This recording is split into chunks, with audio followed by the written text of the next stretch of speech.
वैधानिक चेतावनी। अगर आप सत्य सुनने की हिम्मत नहीं रखते तो ये वीडियो आपके लिए नहीं है।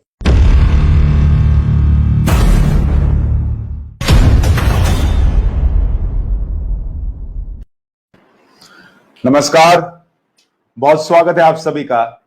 मैं हूं सुशांत सिन्हा। आज के इस वीडियो में बात श्री श्री श्री 1008 रवीश कुमार जी की।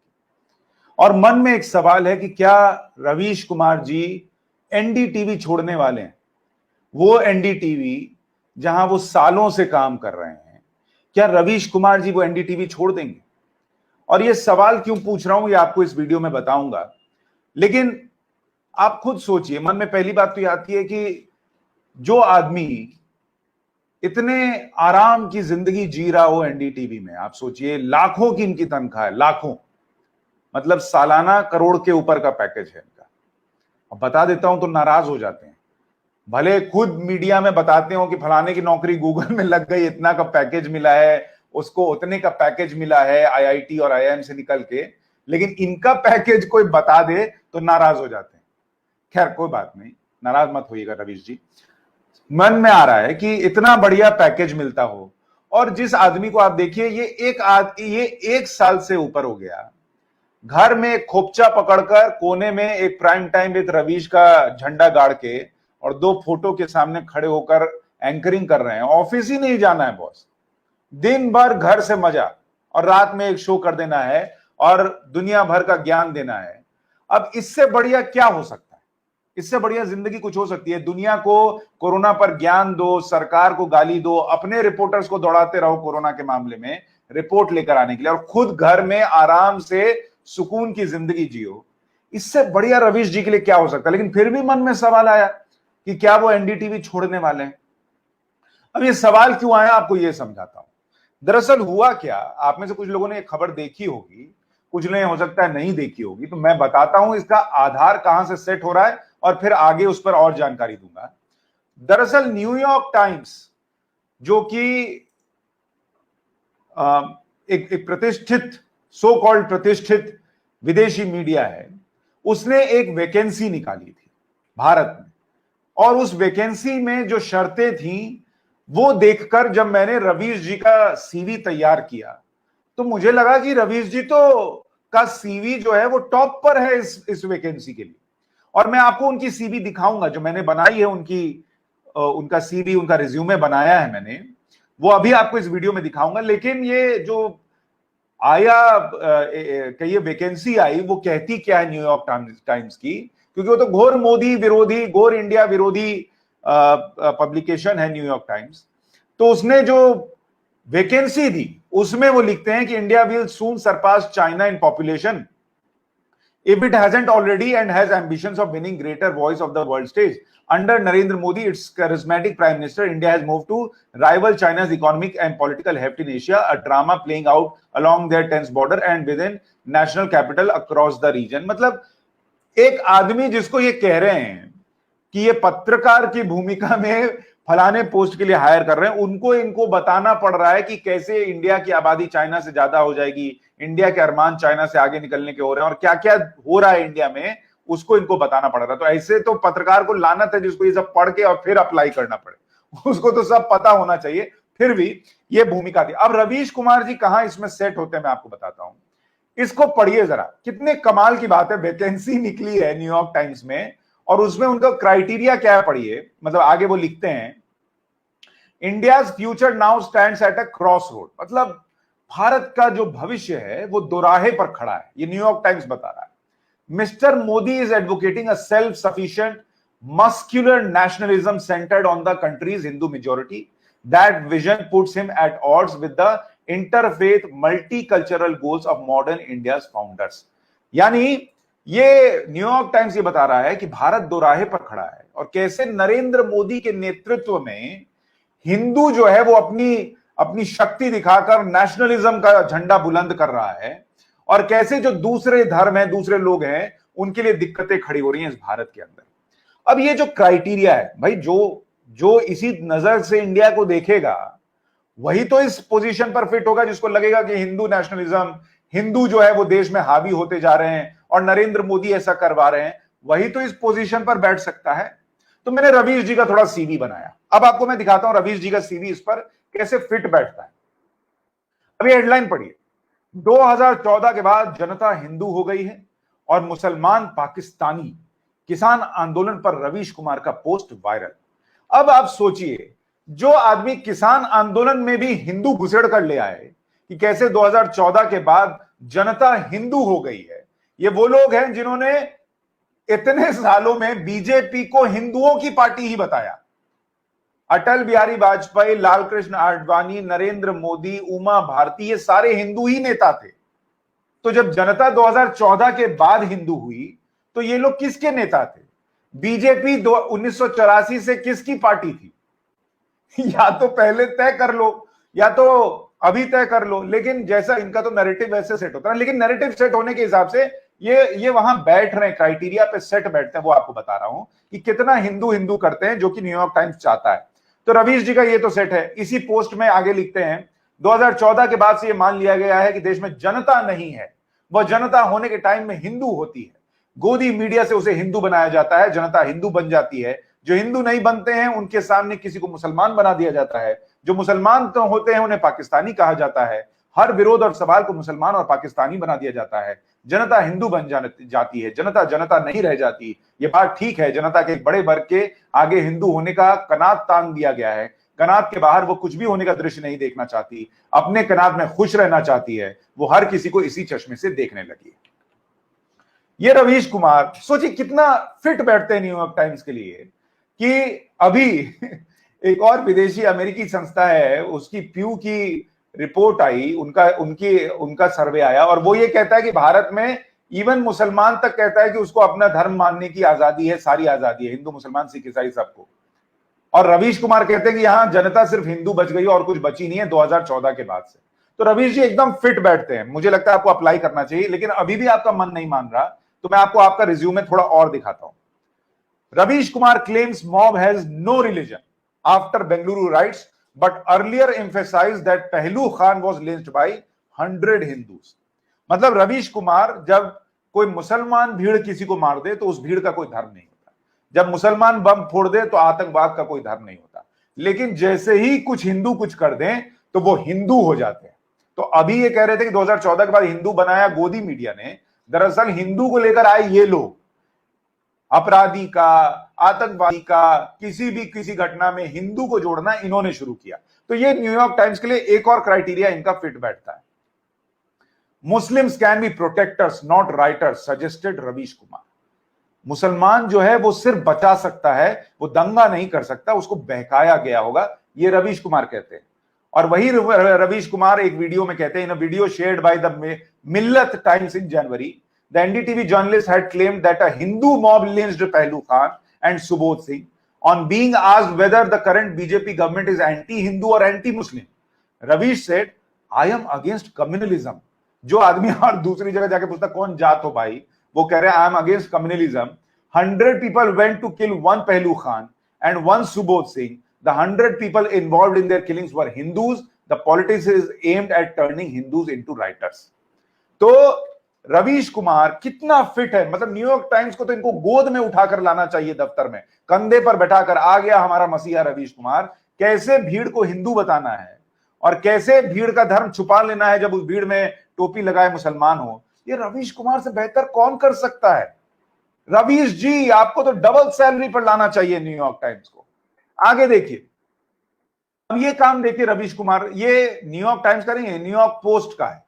अभी कुछ दिन पहले न्यूयॉर्क पोस्ट ने छाप दिया, Indian priest wife chops off his penis after he wanted to marry again. मतलब एक हिंदू, एक भारतीय प्रीस्ट की पत्नी ने उसका लिंग काट दिया क्योंकि वो दोबारा शादी करना चाहता था। और इसमें फोटो देखिए किसकी लगी हुई है, फोटो एक पुजारी की लगी हुई है जो पूजा कर रहा है। और किसके साथ ये हुआ था? कोई मौलवी साहब थे जिनके साथ ये हुआ था कि उनकी पत्नी ने उनके साथ ऐसा कर दिया क्योंकि वो दोबारा शादी कर रहे थे। तो मौलवी का कृत्य और उसमें पंडित की फोटो पूजा करते हुए और गले में रुद्राक्ष पहने हुए, अब ये इंटरनेशनल मीडिया में करना हो भारत को बदनाम करने के लिए, हिंदू को बदनाम करने के लिए, अब ये काम रवीश कुमार से बेहतर कौन कर सकता है? और आपको यकीन ना हो तो मैं आपको दिखाता हूं, न्यूयॉर्क टाइम्स को ये वीडियो देखना चाहिए, देखिए इसको। पूर्वी दिल्ली में इस लाल टी शर्ट वाले लड़के को पिस्टल चलाने की हिम्मत नहीं होती। पुलिस की हालत यह है कि अभी तक गिरफ्तार नहीं हुआ है। पुलिस साफ कहती है कि शाहरुख है, मगर आप सोशल मीडिया में देखिए अनुराग मिश्रा बताया जा रहा है। हेलो, मैं अनुराग मिश्रा। अभी मैंने कुछ देखा मेरे फेसबुक पर, मेरे कुछ दोस्तों ने मुझे फ़ोन किया कि किसी दंगाई के नाम पे, किसी शाहरुख औरों के नाम पे मेरा फ़ोटो लगा के कुछ लोग उसको मैं बता रहे हैं। तो बिल्कुल भी गलत और बहुत ही फेक न्यूज़ है। और अब रवीश जी देखिए कैसे शाहरुख को अनुराग मिश्रा बनाना, ये अपने आप में पत्रकारिता का एक नया नया अध्याय है और ये रवीश कुमार कर रहे हैं, वही न्यूयॉर्क टाइम्स चाह रहा है। गजब का गठजोड़ नजर आ रहा है मुझे, मतलब एक दूसरे के लिए बने टाइप लग रहे हैं मुझे दोनों। आगे आपको दिखाता हूं, इसी में देखिए रवीश कुमार का एक और सीवी बना रहा था उनका, उनकी तरफ से मैं देखिए कितना उनसे मेरा लगाव है कि उनके लिए सीवी मैं बना रहा हूं।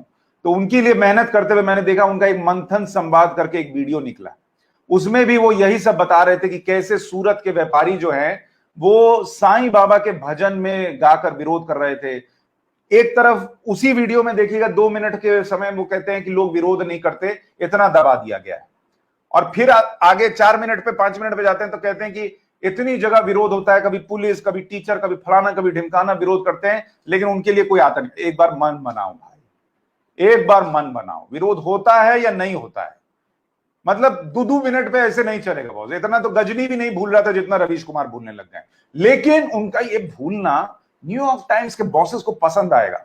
इसलिए मैंने कहा देखिए, central to the BJP's triumph has been its success in invoking Hindu pride as a nationalist sentiment as opposed to the caste pride. ये सब बातें रवीश कुमार से बेहतर कौन बता सकता है। अब इसी में आगे देखिए, आगे इसमें क्या बताया गया है क्राइटेरिया।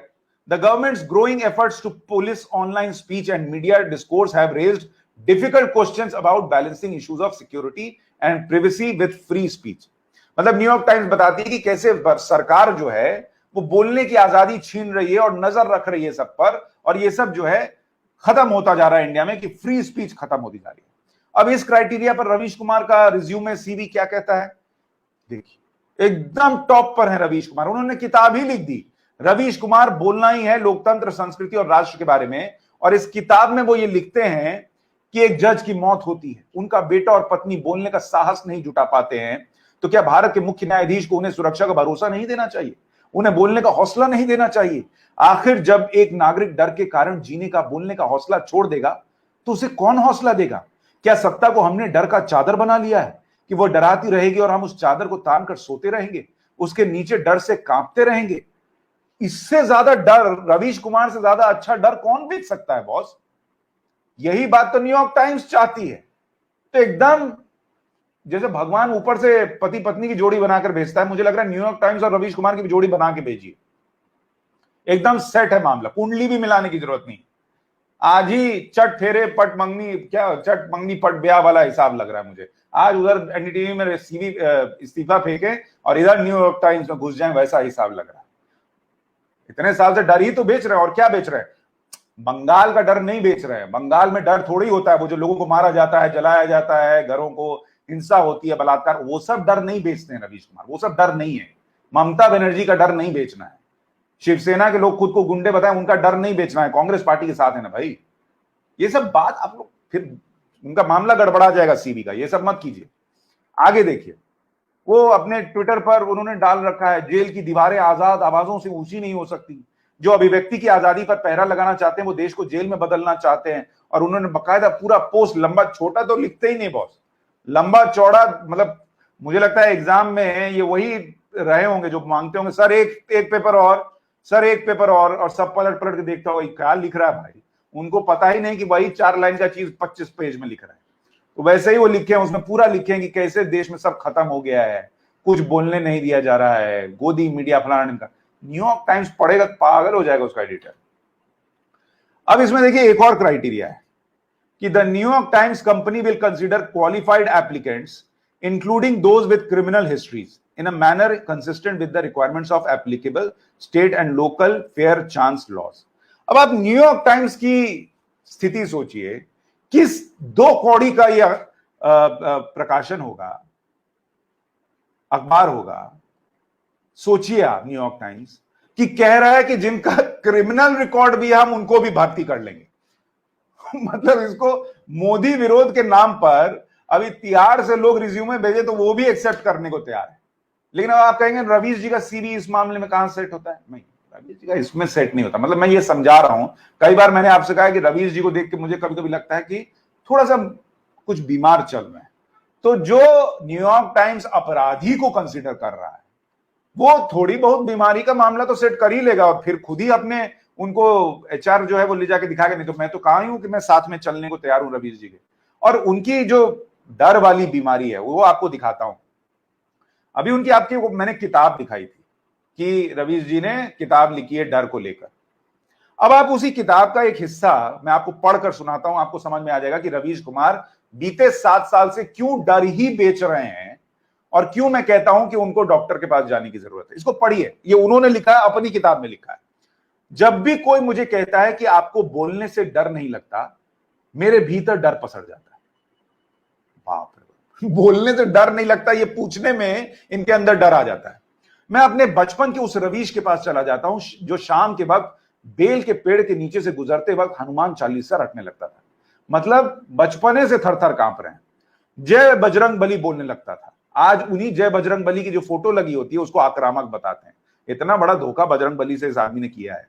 किसी से सुना था कि बेल के पेड़ पर भूत होते हैं, पीछे से पकड़ लेते हैं। रास्ते में जब कोई नहीं होता था तो मैं चप्पल हाथ में लेकर दौड़ने लगता था।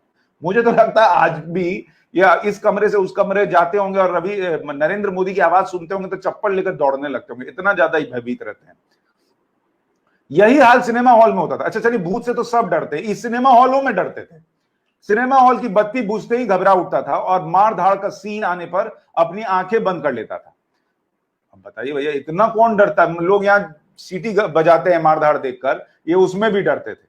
आज तक किसी भी फिल्म में बलात्कार का कोई सीन खुली आंखों से नहीं देख सका हूं। किसी फिल्म में बलात्कार का सीन दिखाया ही नहीं गया। थोड़ा बहुत दिखा के और इधर से कपड़ा फटा दिखा के दिखाते हैं कि ये कुकर्म हुआ है, तो आंख खोलते तो पता चलता ना बॉस। आंखें बंद किए वहीं बचपन से।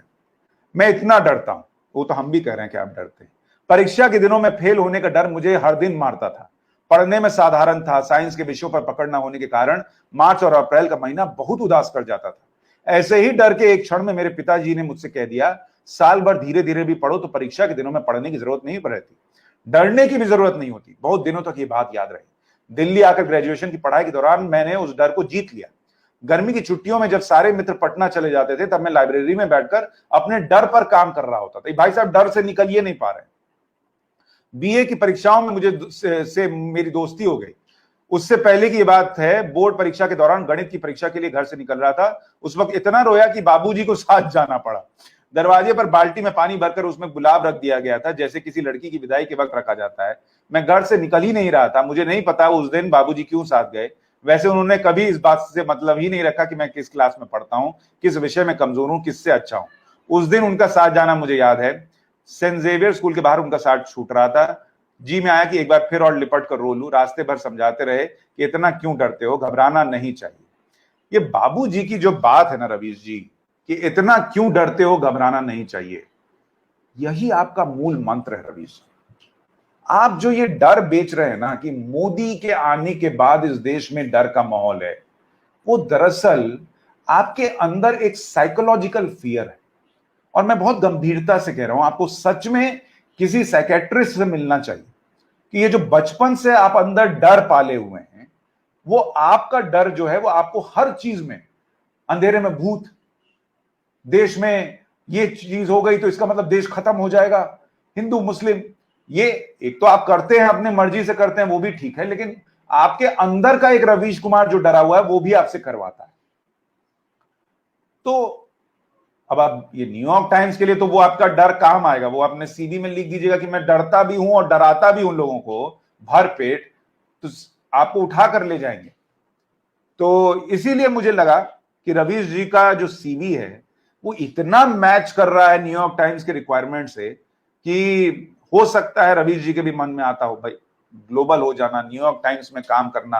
रवीश जी की इच्छाएं असीमित है तो उनके मन में तो आता ही होगा। अब मैं तो माफी मांगूंगा बरखा दत्त से, शेखर गुप्ता से कि मैंने उनके लिए सीवी तैयार नहीं किया, रवीश जी के लिए किया, लेकिन इतना मैच हो रहा था कि क्या करता, नहीं छोड़ पाया। तो इसीलिए मुझे लगा कि शायद हो सकता है वो सोच रहे हो एनडीटीवी को छोड़ने के बारे में। आपको क्या लगता है, ये सीवी रवि जी का परफेक्ट है क्या न्यूयॉर्क टाइम्स के लिए, और उनको चले जाना चाहिए क्या? कमेंट बॉक्स में जरा बताइए आप। नमस्कार।